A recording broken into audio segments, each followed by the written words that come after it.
পাকিস্তানে একটি মার্কেটে ভয়াবহ আগুন লেগেছে। এ ঘটনায় নিহতের সংখ্যা বেড়েই চলছে।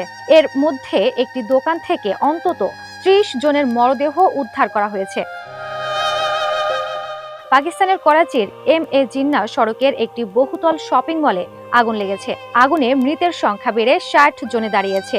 সেখানেই একটি বড় দোকান থেকে বুধবার ২১ জানুয়ারি ৩০টি মরদেহ উদ্ধার করা হয়েছে। জিও নিউজের প্রতিবেদনে এ তথ্য উঠে এসেছে। শহরটির ডিআইজি সৈয়দ আসাদ রেজা বিষয়টি নিশ্চিত করে বলেন, এই ৩০ জন ব্যক্তি কাচের দোকানে নিজেদের তালাবদ্ধ করে রেখেছিলেন জীবন রক্ষার জন্য, তবে তারা কেউই বাঁচতে পারেননি। দোকানটির মালিক সুলেমান জানিয়েছেন, তার দোকান থেকে ১৪টি দেহ উদ্ধার হয়েছে। তার চাচাতো ভাই, কর্মচারী ও গ্রাহকরা দোকানের মধ্যে ছিলেন।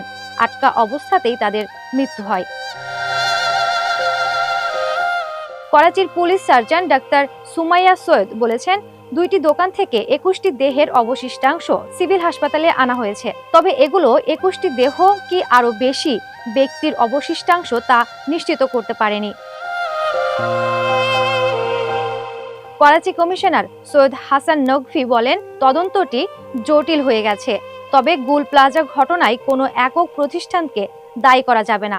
সরকারি তথ্য অনুযায়ী এখনো ৮৬ জন নিখোঁজ রয়েছে, যদিও ধ্বংসস্তূপ থেকে কিছু দেহ উদ্ধার করেছে উদ্ধারকারী দল। ওই ভবনে এখনো উদ্ধার ও অনুসন্ধান চলমান আছে।